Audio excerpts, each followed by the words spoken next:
Hey everyone, welcome to Make Gaming Easy. Today's video, I'm going to show you how to change your graphics quality on Frag Pro Shooter game. So let's get started.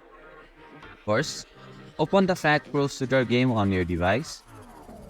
Tap on the settings option from the top right corner of your screen. In the general settings, you can find the graphics quality option. To change your graphics quality, simply tap on the box right next to the graphics quality option. Each tab will cycle through the available graphics settings.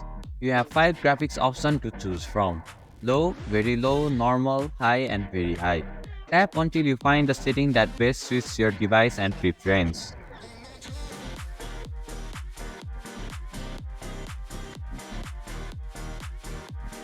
And this is how you can change your graphics quality on Frag Pro Shooter game. Thank you for watching Make Gaming Easy. Hope this video was helpful. If it was, then hit the like button and comment down if you have any questions or feedback. Also, if you are new to our channel, please subscribe and hit the bell icon so that you don't miss our upcoming videos.